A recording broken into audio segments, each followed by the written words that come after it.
2019ला भारतीय जनता पक्षाची लोकशाही विरोधातील भूमिका, त्यांची गुंडागर्दी, दंडेलशाही आणि सत्तेचा गैरवापर, सगळ्या संस्थांचा गैरवापर या पार्श्वभूमीवर शिवसेना, राष्ट्रवादी काँग्रेस आणि काँग्रेस या महाराष्ट्रामध्ये 3 पक्ष एकत्रित येत असताना महाविकास आघाडीची निर्मिती झाली आणि महाविकास आघाडीने जो एक कॉमन मिनिमम प्रोग्राम ठरविला आणि त्यातून भारताच्या संविधानाचे संरक्षण, संवर्धन, महाराष्ट्र धर्माचे पालन आणि आपली जी संस्कृती आहे त्या संस्कृतीला पुढे घेऊन जाण्याच्या अनुषंगानं कटिबद्धता व्यक्त केली। तर दुसऱ्या बाजूला भारतीय जनता पक्षाची संविधान विरोधातील भूमिका, सातत्याने पुरोगामीत्व महाराष्ट्राचं असताना प्रतिगामीत्व दाखवणे आणि शिवशाहू फुले आंबेडकरांच्या विरोधातील विचारधारा, या लोकशाही विरोधातील त्यांच्या भूमिका, धोरणं याविरुद्ध आम्ही भारतीय जनता पक्षाशी लढलो। त्यांनी अत्यंत असंवैधानिक पद्धतीने अनुसूचित 10चे पायमल्ली करत असताना, संविधानाची पायमल्ली करत असताना जे सत्तांतर केलं, दुर्दैवाने बुलंद झाला आणि त्यानंतर झालेलं जे सत्तांतर आहे, संविधान धुळीस मिळवणं, हे जे हे आपल्या किंबहुना शिवसेना उद्धव बाळासाहेब ठाकरे गटाची जी भूमिका होती की उद्धवजींनी महाविकास आघाडीचा चेहरा म्हणून विधान परिषदेमध्ये जावं आणि जवळपास तीच आमची सर्वांची धारणा असताना काल त्यांनी त्यांचा अंतरात्म्याचा जो आवाज आहे त्या संदर्भामध्ये कुठेतरी तो गावी देत असतानाच त्यांनी सांगितलं की आता मी जाणार नाही।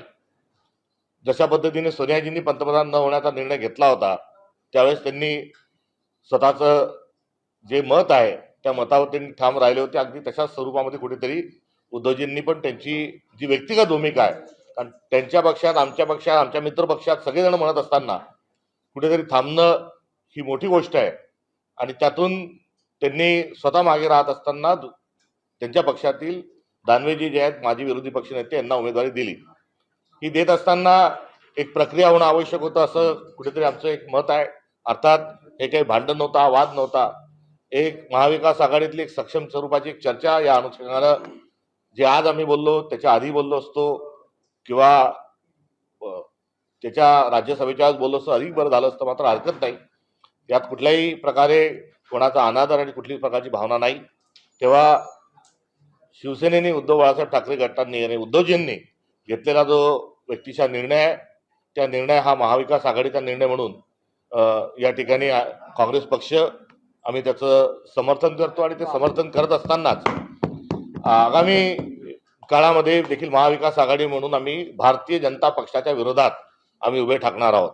भारतीय जनता पक्षाच्याच विरोधात नाही तर भारतीय जनता पक्षाचे जे महायुतीतले जे घटक आहेत, घटक पक्ष आहेत, त्यामध्ये शिंदे सेना असेल, इतर अजित पवारांचा राष्ट्रवादी असेल, हा त्यांच्यासोबत असल्यामुळे त्याही पक्ष हा आम्ही त्यांच्याही विरोधात आहोत। मात्र भारतीय जनता पक्ष हा आमचा राष्ट्रीय पातळीवरचा एक प्रमुख जो संविधानिक मूल्यची पायमल्ली करत असताना त्यांच्या विरोधात आमचा संघर्ष हा पुढे देखील जारी राहील।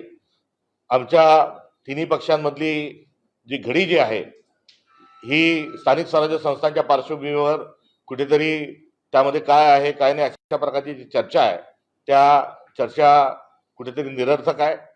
अधिक संवाद वृद्धिंगत केला पाहिजे या मतावर आम्ही सर्वजण तिथे ठाम आहोत। त्यामुळे येणाऱ्या सर्व ज्या निवडणुका आहेत किंवा राजकीय ज्या भूमिका आहेत स्थानिक स्वराज्य संस्थांमध्ये तिन्ही पक्ष एकत्रितरित्या स्ट्रॅटेजी ठरवतील। त्यामुळे पुढे आम्ही कायम राहू।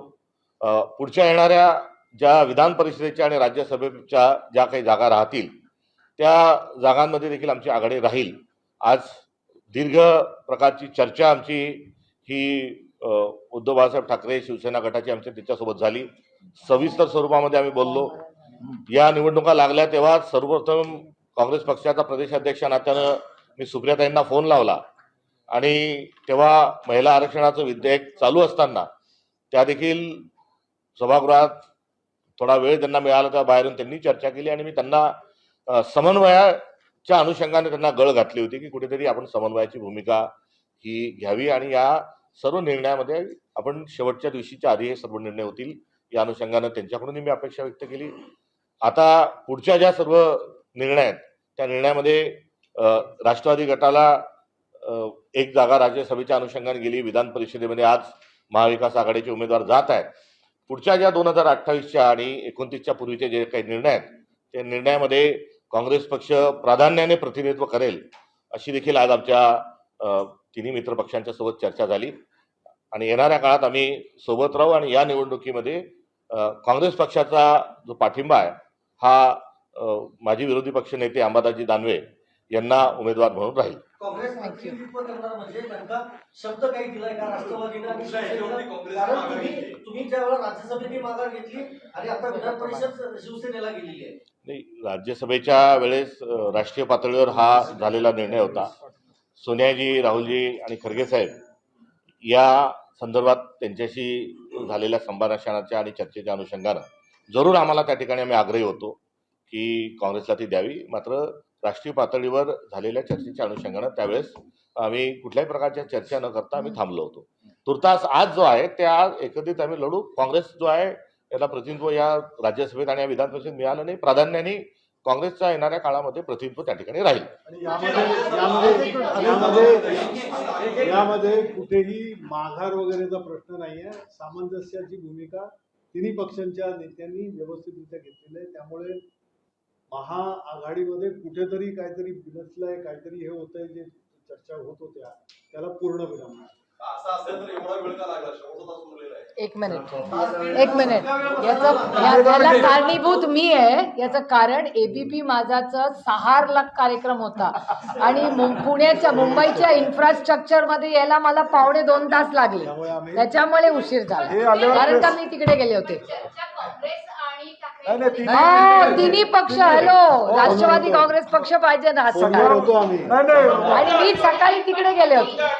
यामध्ये शर्ती नाही. राज्यसभा किंवा विधान परिषदेच्या निवडणुकांमध्ये काँग्रेसला काही शब्द दिला प्राधान्याने काँग्रेस लढेल.